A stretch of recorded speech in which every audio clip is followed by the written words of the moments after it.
3, 2, 1, 0. All engine running. Liftoff. We have a liftoff. 32 minutes past the hour. Liftoff on Apollo 11.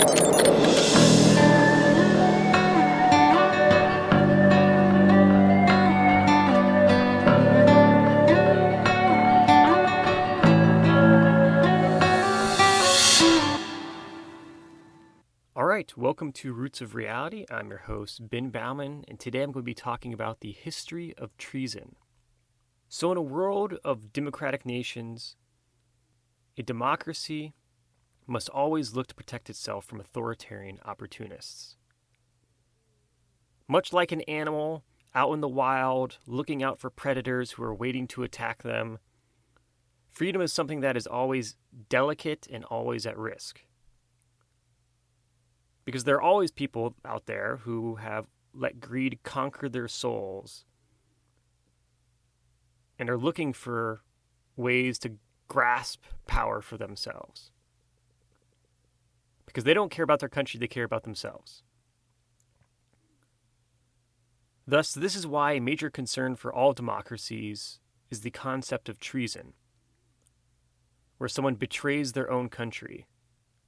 And because of this, we always have to be on the lookout for, who in a nation can you trust to protect democracy versus who are the people who are susceptible to abandoning it when it's convenient for their own self-interest. In America today, treason is something we need to all be concerned about. Additionally, though, it is something that has always been a problem we have dealt with as a nation.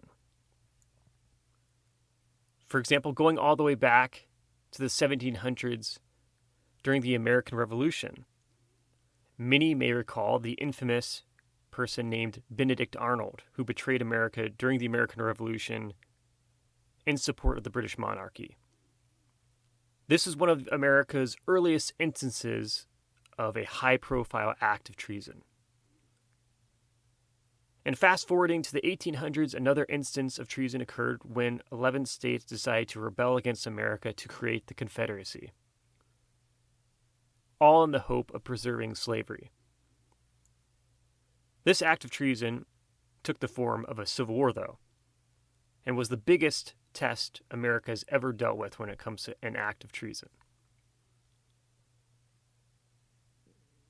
And since then, in the 1900s, various people have betrayed America during World War II to help Nazi Germany, or during the Cold War to help the Soviet Union.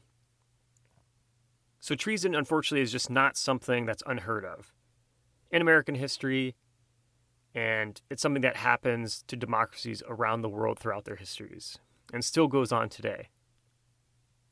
But as a country today, America really is at a point where we seriously need to be concerned about treason.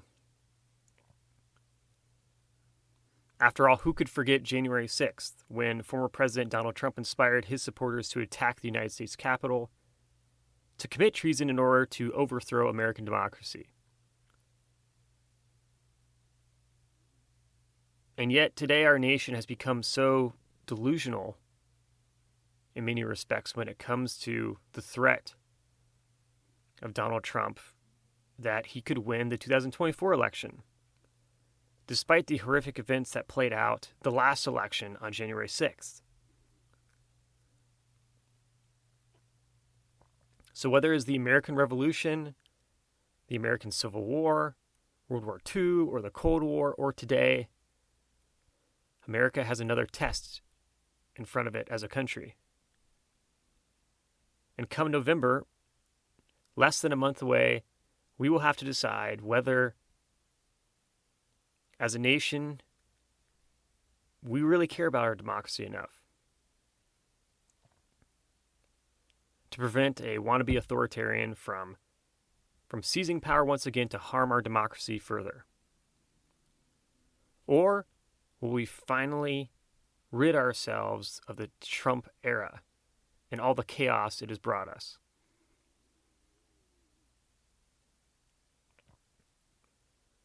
And the irony of all this is that if you were to ask Trump supporters about Donald Trump, they're going to say, oh, he's actually the one protecting democracy. It's the Democratic Party and Kamala Harris that are the threat to democracy, are the treasonous ones. And this really just highlights how warped reality has become for many Americans, because there's just no common point of reference when it comes to what is truth in America anymore. And it's so incredibly disturbing to see. It's like two groups that have competing religious beliefs. And this election really is the thing that's going to decide whether, whose system of truth is going to represent the United States going forward. And I can tell you, as a historian, as someone who is not politically affiliated with anyone, I'm not a Democrat and I'm not a Republican, that we're at a historical tipping point as a country, and the reality that a second Trump presidency brings to the United States is a reality that potentially, we don't know for sure, but potentially could lead to the eventual demise of American democracy. And that's not really an understatement. That's just a reality when you have a candidate running for office again who tried to overthrow the election results back in 2020. So regardless if Trump supporters think that he's the one protecting democracy, it doesn't change reality that he isn't. So with that, we all need to make a decision come November 5th to vote whether we're going to try to actually protect American democracy or not, and try to finally start to recover as a country that is struggling right now. As always, remember, billions of years led to you, so make the most of it.